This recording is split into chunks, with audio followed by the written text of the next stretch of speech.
Hey everybody, it's Peter, and this is going to be a good one. I came into McLean's today with the intention of filming the KTM 1290 Adventure R, which is an absolutely insane adventure bike that's super interesting, got tons of features. And then I saw this. This is the Adventure, the 390, the absolute other end of the adventure class from KTM, but this is one of my all-time favorite bikes, and this is a bike that I think should be on so many people's list, whether it's a second bike, whether it's a first bike, and I mean secondary bike, whether it's your first bike, whatever kind of riding you want to do, this thing is absolutely amazing. And to me, it's a way better adventure bike for me than something like even the 1290 Adventure, even though that's objectively a far better bike. See, the thing is, this thing is lightweight, this thing is controllable, this thing is manageable, it's approachable, and if you're gonna take a fairly heavy motorcycle, which every motorcycle is fairly heavy, if you're gonna go off-road on it, you want something that you can control, and to me, I'm gonna go further off-road with more confidence with this than I will with any 1290 bike or that kind of bike, and that's what makes this thing absolutely awesome. I also have a fond, soft spot in my heart for small motorcycles because I've had a few of them in the past and they are absolutely awesome. And this one might be one of the best. So I'm super looking forward to going over this bike with you, giving you the full in-depth review. Again, I'm filming here at McLean's here in Fredericton, New Brunswick. If you want to see this bike in person, there's a link in the description. You can check it out here. And if you have questions that I don't get to about this bike or anything else in the lineup, make sure you subscribe and make sure you let me know in the comments, because I can come back to this bike again and again and again and again. And if I can just get enough views, I can buy one myself. Let's just put it out there. This thing's super cool. I would love to have this bike, but let's go through the full review right now. Stay tuned. So let me clarify why I like this bike so much. First of all, a lot of small cc or small engine bikes, small engine size bikes, tend to be entry-level bikes, and while this works very well as more of an entry-level bike, they don't put entry-level parts everywhere. So again, you can make the argument this is an entry-level engine, it's going to be cheap on insurance, it's great on fuel, it's got a 14.5 liter fuel tank, gets about 400 kilometers, that's about 248 miles of range, is what they're saying right on their website. A lot of motorcycle manufacturers, they won't give you range on the website or on their information. It's right there for you. So this thing gets fantastic fuel mileage, but it's not just about the economy. It's not just about the cheaper insurance rates. They put high quality components on this. So we're gonna talk about some of the suspension. We're gonna talk about the dash. We're gonna talk about rider modes. We're gonna talk about the available quick shifter on this, some of the accessories you can put on this, but just buying it as is. This is a stock bike as is. It comes with really high-end components, or at least decently high-end components, and that makes it a really viable, true motorcycle that you don't have to upgrade. You don't have to go to bigger and heavier bikes to get this experience. So I always talk about that Miata kind of thing with the car thing. The Miata, not everybody's cup of tea, but it is a lightweight sports car, and there's nothing like it. Once you start moving away from that, you get to heavier and heavier cars, and it kind of changes that feeling. And this is kind of the same thing. You can go bigger, you can go heavier, but for a lot of people, you're not getting any more joy. You're just getting more features. And sometimes those more features matter. If you're taking two people on a highway tour, this probably isn't your bike. I would recommend this as a single person. This is better for this, the backcountry highways, but you can go on the full, regular highways as well. But when you head off road on this bike, when you want an adventure bike that truly goes anywhere, this thing is fully manageable. And again, it's got the components to back it up. So what we're gonna do is we're gonna start at the front wheel. We're gonna work our way back through this. We're gonna work our way over to the controls. I wanna show you a number of different things on this that make it stand out. We'll also hop on the bike and show you some of the, just the seating position for someone like myself and why I think so much of this bike is so good. Let's start at the front. So if you've seen my reviews in the past, I always talk about, if you want to know the intent or the manufacturer's intent of the motorcycle, you got to look at the front wheel section, and that'll tell you a lot about this. And you can tell that KTM didn't cheap out here. What they've got is a full 19-inch wheel. You've got the spoked rims, you've got the tubed tires. We're going to talk about the brakes in a second, but you also have the upside down suspension. So what that means is you've got less unsprung weight, that's going to make better handling, and you have adjustable suspension. That's something that a lot of bikes in this price range, and certainly in this engine size and insurance class, they don't have. They throw on inexpensive suspension, and it is what it is. But now you've got fully adjustable suspension, which is really good on an adventure bike, because you're going to be doing some road riding where you may want one particular setting for the suspension, and then you're going to switch to some off-road riding, and you may want to switch that suspension, and you can do it on the fly, tool-free on this bike. So right away, high-end components. Now normally I talk about the brakes from here, but I'm going to spin this bike around and show you the brakes from this side. It's a single-side caliper, which which is all you need for a bike of this weight. And again, you know, speed class as well. You're not going 250 kilometers an hour or something like that on this. So let's take a look at the brakes. We'll flip the bike around here and take a look, and we'll show you why that is also special for a bike in this class. So taking a look at the brakes here, you've got, first of all, an absolutely massive disc here. First of all, looks pretty cool, makes the bike kind of stand out. It looks like maybe a bigger bike, but again, it is only on the one side, so a little bit larger than maybe you would need if you had dual calipers, or dual discs. But again, massive disc, the ABS ring there. We'll talk about the ABS in a second because it does have a couple different modes here, which is another piece that you just don't get on a bike in this class. But then you've got the radial mount here. So that is an extra strong mount. If you want to see the difference, basically, you got to take a look at this. This is what they use on high-end sport bikes. It's what KTM uses on their high-end adventure bikes. It is just a stronger, stiffer, precise mount. And that, again, shows you that they don't go with the cheapest possible option. They're doing things that are high-end components all the way through on this bike. So again, we're not trying to, you know, overplay it. This isn't like a top-of-the-line bike, but you've got the structure here of a lot of things that are just not entry-level stuff. They stepped it up a little bit and made it worth, you know, you get great value for what you're spending on this bike. So as we move our way back on this bike, let's just hop across it right now. The first thing you should know is I'm about 6 feet tall, relatively proportional. I don't really know my inseam, 32-ish inches, but a proportional 6-footer. This is still a tall bike. It's still an adventure bike. I will say that the stock seat here is very cushy. We'll take a look at that as we bring you in closer in a second. But let me just jump across the bike and show you a couple things that I love about this bike. First of all, although it's tall, it is very, very light, very controllable. There's just absolutely no intimidation factor here at all. So even if you're a shorter rider, I think you can find yourself to be quite comfortable in this. You can get shorter and taller seats, different style seats on this thing right from KTM. It's part of the option accessory package that you can get. But again, although I'm just slightly tippy-toed, I would say it's you know, it's very comfortable for me. The other thing is the seat is fairly wide. Sometimes on these lesser expensive or lower CC bikes, you end up with a very dirt bike style seat that's very firm, not very comfortable. This is a very comfortable seat. And then when you start tucking in, you've actually got a little bit of wind protection around your legs and stuff here. So again, it's still a nice narrow feel, so you can kind of really feel connected to the bike. But you've got the crash bars down there. We'll take a little closer look at them when we take a look down here. Your legs tuck in nicely, and you have a nice upright seating position with some wind protection. Now again, the wind protection is really good here. It's going to take along with the hand protection, it's going to take that wind off of your body, but allow your helmet to have the clean air. You could probably get a taller windscreen if you wanted. There's usually aftermarket options. I'm sure KTM probably has that as well. But for me, I kind of like this setup. It takes the wind off you, still allows you to have some cooling effect on a hotter day. You've got mirrors that are widespread out here. And again, these hand grips, or these hand guards, they're not just for wind protection, but they are good for that as well. They also give you the ability to drive down those gravel roads and have, you know, the gravel kicking up into these instead of into your fingers. If you're going down trails and there's little sticks and that kind of thing, they're going to protect you. And they do wrap all the way around here. Sometimes they kind of end out here as wings, but these come all the way around. So if you were to drop this bike, it's going to protect that brake lever and the clutch lever as well. So they've kind of thought of everything that you would need here. The crash bars here. If this is your first bike, it is a bike that you could drop. I don't want you to, but you could drop and have minimal damage, maybe just some scratches, that kind of thing. But again, if you're going out and having an adventure, sometimes you get in a little slow speed situation where the bike just kind of tips over. This thing's going to be able to be picked right up from a tip over, and you're just going to be able to keep going. And because it's lighter weight, you can actually pick it up yourself as well. So again, riding position, everything here, comfort, controllability. If you're just going on an adventure with just you, this thing is really, really good. So we're going to take a look at the dash, we're going to take a look at some stuff here, but let's just work our way through the engine, keep going.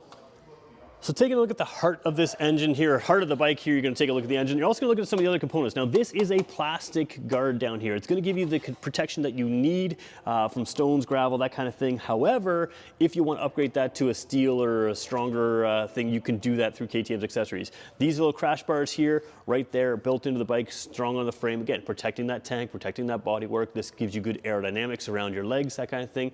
You can tuck in your legs nice tightly there. So there is a real narrowing here for your legs.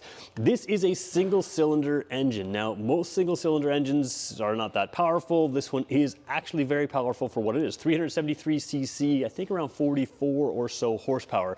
Let's be clear, this is not a race bike. This is not something you're gonna just, you know, blow away the competition. But a lot of small bikes kind of feel that little bit unsafe at certain speeds. You're not gonna have any of that with this. This thing makes more power than some twin cylinders in a similar class. And that kind of makes it interesting to me. The other thing with a single cylinder engine is it gives you a lot of torque down low and in the mid-range, which is where you want it in an adventure bike, bike like this. So again, while it's fully capable of touring on the highways, most of the time that's just boring. You only go on the actual multi-lane highways if you have to. The backcountry highways is where this thing's gonna absolutely shine. Again, I don't want to downplay it. It can do full speed multi-lane highways, but again, if you picture your riding going the scenic route, this thing is absolutely perfect for that.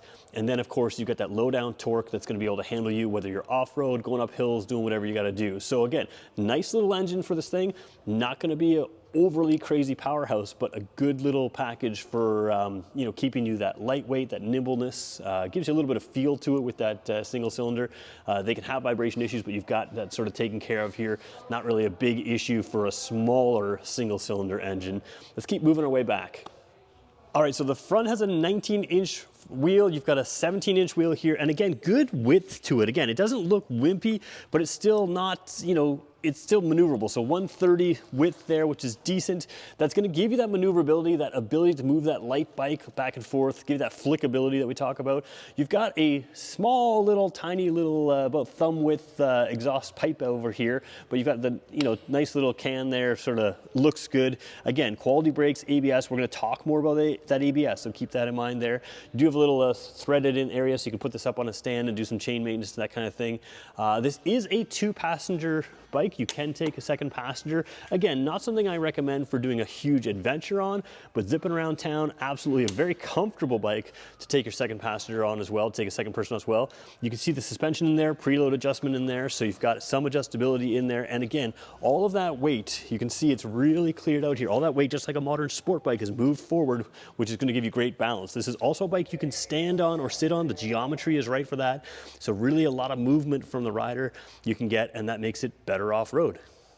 Since we talked about taking a passenger, let's look at that rear seat. You can see there's a little bit of detail in there that's gonna help separate. That also helps keep that rider from sliding into you. First of all, this is a very grippy seat, but it is, instead of like a sport bike where it's really angled towards you, it's a little more flat. So your passenger's gonna sit there when you jam on the brakes. They've got that grip in the seat and the positioning in the seat to keep them in place, which is kind of nice. You also have these handrails here, and then you have extra attachments there. So you can add a top case, you can add luggage to this thing. But what I think is kind of cool is some people who are looking at this bike are buying this on a budget. This is a more budget-friendly adventure bike, and you can add your soft luggage. You can strap it down here. These are right fully enclosed. You could strap it onto the sides. You could strap something on there. You could add luggage in the future if you didn't want to add it off the front and still do your adventures right from day one with, you know, something as simple as a duffel bag or a dry bag or whatever you want. I've got some nice soft luggage that I already own for my motorcycle. I could throw it on this and use it from day one without spending the money on, you know, more expensive luggage. So kind of cool there with the big handrails, lots of tie downs for your luggage as well as for your passenger to hold on to. Moving ahead, let's look at the driver's rider seat here. One thing that's pretty cool is a lot of seats would kind of end here, but again, this allows you to move up into the front. It allows you to have your legs padded against that seat. When you're standing, you've got control. You can lean against there, lean against here. So you've got a little bit of an extended seat, which is again, going to give you that off-road ability, that ability to sort of stand and work in that narrow section here. Now the narrow section that you see here does come quite a bit wider out there and there. That's part of what gives you that sort of stance where I was sort of tippy-toed. I feel like if it just ended here, I would be very flat-footed. So again, a little seat height, I don't know what it is on the website, but it might feel taller than it is. Again, good width to the seat here and very cushy. So you've got a really nice kind of, you know, good soft seat in there. Lots of smart stuff in here. Let's work our way to the dash now.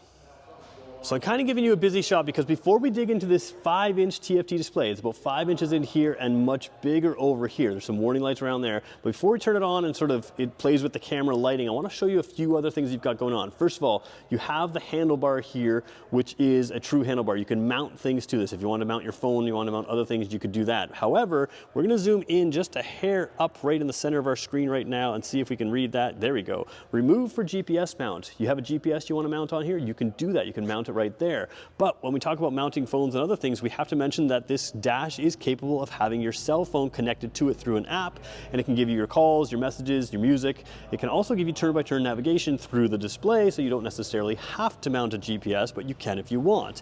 And then the other thing I didn't point out is just below here, that is a 12-volt port, so there is an extra power point there to make sure you can power whatever you need to. If you want to power a GPS, you could very cleanly run the wire right behind there, right out of that 12-volt port. We're not looking at the suspension right right now. Actually, you know what?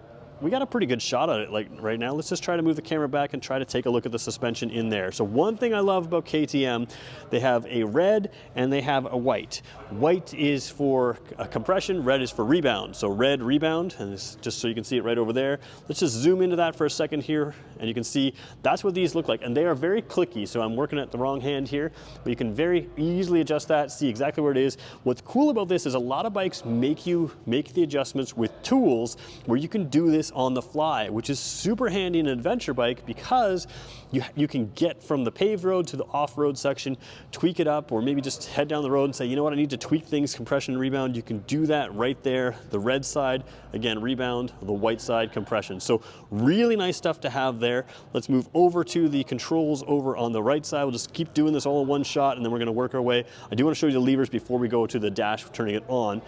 So what you've got up here, there's a little trigger up there. You pull it away like that, and you've got your high beams on. You can tap it like that. Very clicky stuff. That's your high beam flashing. We're going to talk about that clutch lever in a second. Very light clutch lever. All of the controls, when I start controlling the dash, there's a set, there's an up and a down, and there's a back button. Very, very intuitive controls, especially on this bike. I find that some of the KTMs, they just have so many options. For a lot of riders, I think you're going to adjust those things once or twice and maybe never touch them again. This thing, you're going to adjust some logical things, so we're going to show you that. And again, it's very easy to control because the menu system is not so expansive that you know, you kind of forget where everything is. Signal lights down here, horn down there. One thing this bike's missing is four-way flashers or emergency hazard lights. I'd like to see that in an adventure bike. I don't see it here. Not the end of the world, but I would like to see it. Let's just quickly show you the levers, and then we'll, levers, the clutch and the brake. Actually, they're very similar, so we'll just show you one, and then we'll move over to the dash. So staying here clutch side, you can see that very light clutch, and I can do it like literally with one finger here. So I'll try to sort of show that on the shot I'm at. So, you know, it's a heavy clutch for one finger, really light for two fingers. But then you've got this adjustment right here. So I want to tap into that. You have basically the same adjustment for your brake lever as you do for your clutch lever. So I won't show you the other side just to keep it easy, but you can turn this around and spin that knob. I don't know if I can get that. Spin that knob like that, and you can set it for wherever you want. Now again, number 5 is going to bring it, I believe, the furthest in. Number 1 is going to be, yeah, bring it the furthest out. So we'll come back out for a second. So first of all, you can see it's at, you know, my first knuckle there. That's about where it lines up. It's hard to see on the angle that we're at. Now we're going to bring it up to 5, and you can see it's almost moved up the entire other knuckle. It's at this knuckle there. So a lot of people think this is adjustable just for reach, and while that's part of it, what I like it is on your clutch lever especially, it can give you that grab point exactly where you want it. So for me, that would be too far out. I haven't got the biggest hands. Number 3 in the middle feels really good to me. But again, it's not just about the reach to the lever, it's also about where that grab point can be. It kind of adjusts where that grab point feels to you and can make it sort of customized for you. Smart stuff, not low-end stuff. You don't get that on bikes in this CC class very often. All right, now let's take a look at the dash. All right, so before we turn it on, you can kind of see where that screen lies. Turn it back on, we'll see how this adjusts. Again, the coloring is going to be tough to replicate. Anytime you're filming a screen, it just doesn't do a great job of matching the color. But this is a bright yellow telling me my size stands down, bright red telling me it's in a transport lock right now, and that's fine. We're gonna get rid of some of those messages right there. Now let's head into the menus here and just see a couple things. First of all, you got ride modes. Let's just tap ride modes. Street and off-road, just 2 of them, left side. Again, the clarity here, while you're looking at things, this looks bluish. That is a gray. Again, ignore the coloring. This screen looks fantastic in real life. So again, you can see the ride mode set to street, the ABS mode set to road, and the traction control is set to on. We're just gonna back out of that, keep it on street or off-road. If you wanna go to the motorcycle itself, we're gonna go into there.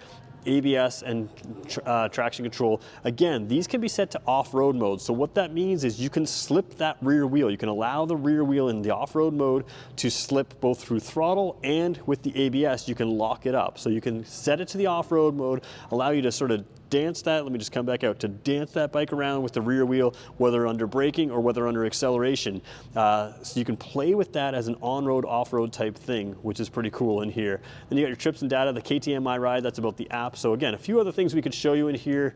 Not a ton to show you. We'll show you the quick shifter type settings. There's quick selectors, so you can just sort of have sort of a preset button, the Bluetooth thing, the display theme, you can change that. Shift light, you can set where that comes on the nice display here. Again, revs to about 10,000 RPM. Units, language, service, extra functions we can set into that. So cornering ABS is another thing worth pointing out. This bike has cornering ABS, which means as the bike leans over, if you were to grab too much brake, it would know it's in a corner and adjust that to your level of traction. So that is a huge feature on a bike in this CC class. Again, some of the really key pieces to the bigger bikes you're getting in this smaller bike. So that cornering ABS, a lot of big bikes don't have that. And especially with your sort of off-road friendly tires, you have a little less traction on the road than you would have on, say, a sport bike of a similar CC or that kind of thing. So having that ABS is really important to me, but having the cornering ABS is just an extra level, especially with these tires. It's something that makes more sense on a bike like this than it would on other things. So a lot of cool stuff in there we could show you, but the biggest thing is it's just a really clear dash, very easy to read. You know, I haven't got the best eyesight, so this looks a little bit small in person, but you can read all of that very easily for me. Very, very nicely laid out. And again, of course, gear shift light up there. It is a 6-speed transmission. Like I said, quick shifter is optional. And then you have your speedometer over there. So really well laid out, really nice dash. And again, way clearer in person than it's filming right now. All of the blue is actually gray. It just looks super sharp, super modern. Taking a look at the front end here, you've got this big, you know, KTM style kind of bug light. I really like the look of these things. I keep hearing online that some people don't like the KTM look. I think it looks super sharp, especially in person. I'm not going to start it up indoors here, but I can flash the high beam, if not the regular headlight without starting it up. But you can just sort of see all built in there. Again, there's no indication here that this is a lower end bike. You've got that bright LED white headlight and high beam. You've got that white daytime running light. Really cool stuff there. The only really indication that this isn't a higher end or a bigger KTM bike is you do have the incandescent signal lights here, which, you know, they're the traditional incandescent bulbs instead of the LED. Not a big deal. I guess that also is a benefit if you were to drop this bike. Those are a little less expensive to replace. So it kind of is what it is as far as what you're looking for there, if you want the LED for looks or if you want the regular signal lights for replacement purposes if it was to fall. One thing I didn't show you real well that I probably just want to make sure is that, first of all, these are rubber coated, rubber padded, typical you know, pegs here, but these are brought from the bigger bikes. So again, you have larger pegs than you would have on a traditional bike of anything in this class. They're just more off-road friendly and therefore larger, so they're easier to find. Again, the rubber is going to keep the vibrations down, but you also have the ability to take that rubber out. If you're in a really muddy area and just want to make sure that rubber's not there and you're working on, you know, maybe dirt bike type or muddy areas with your boots, you can really have a grippy pedal or a grippy peg there with your boots on. And again, same thing with the brake here. It's got some nice traction and tread to it. So if it was to get muddy, that kind of thing, you're not slipping off of it. You've got traction there right away. So again, off-road friendly, all of this stuff works well on-road as well. So let's talk about who this bike is for, and let's start with why it's one of my absolute favorite motorcycles. The reason I love this thing is because motorcycling can be about two things. It can be just about the bike itself, and if you drive a sport bike and you have that acceleration and that cornering speed and all that kind of stuff, then a lot of the time it's just about the bike itself. It's maybe taking it to the track or taking it around those fast corners, and the fun is the bike. Now, when you step it back into these smaller CC bikes, you kind of step into the real world of motorcycling, which is where the bike itself can be fun, but it's not just about the bike itself. It's about what you can do with the bike. So here in Canada, we're filming this, you know, the day, I think it's New Year's Eve or day before New Year's Eve today. We're filming this the end of the year. It is the middle of winter, and I would have to have this bike winterized right now, where I am, and have it put away. But what I can dream about with this bike is where I can go with it, what I can do, and there is nowhere that this can't go. If the road ends and goes to a gravel road, a dirt road, if it heads down a trail, I can do that. But not only can I do that, even if it's a place I've never been to before where I know the roads are a little sketchy, because this bike is so lightweight, so manageable, and has all of the technology that I would want in a bike like this, it makes me confident that I can plan the trip and then actually go do the trip. If it rains, I can handle it. I've got the right electronic controls. If it's a bumpier road than I thought, we'll adjust that suspension up, we'll keep going. I'm not going to be intimidated because I can handle the bike. It's lightweight, it's fun, it's perfect. So that leads me into who is this bike for. Just the simple engine size of this is an awesome first bike. It's not overly intimidating, but the other reason it's great as a first bike is because it really allows you to do everything. You can get that full-on sport bike, but unless you're dragging your knees around the corners, this thing's probably gonna give you just as much joy around a city road, country road, that kind of thing, as any other sport bike, because you're really not driving that fast on the actual roadways if you're not heading to the racetrack. So this thing is going to give you the fun feeling of, you know, going through those corners, that kind of thing, anyways, on the road. but it also allows you to discover the kind of motorcycling you want to do. If you're finding yourself zipping around corners and that's the most fun for you, maybe your next bike goes into a sport bike. If you're finding that you just love the adventures of this bike, you still have the comfort of a cruiser bike. You're sitting in that really upright position, you can go anywhere, and if you want to go off-road, you can go more off-road. If you want to, and you can, you know, lead up your way to the next adventure bike if you want to go a bigger one, if you want a little bit more speed or want to take a second person or want to take a lot more luggage, you can step up to those bigger bikes. But there really is nothing you can't do with this bike, and that means it's a great first bike. It's also a good every person's bike. If you want to just, you know, set some luggage on here, even a top case that locks, you can take it to the office, lock your laptop in there, do that kind of thing. But then on the weekend, you can take it camping and do that kind of stuff. You really can't, there's nothing you can't do with this bike other than go exceptionally fast, well beyond the speed limit, especially with a second person. That's not what this is made for. But if you talk about fun and you talk about the things you can do, both fun on it and fun because of it, that's where this bike shines. So I'm a massive fan of this bike. If you have anything you want to know about it that I didn't cover in this video, please let me know, because I'd love to come back to it and talk about it again. And it's still on my list of a bike that maybe one day I'd like to own. Now, of course, I own a full street bike, and that's part of why this is so desirable to me. One bike to do it all.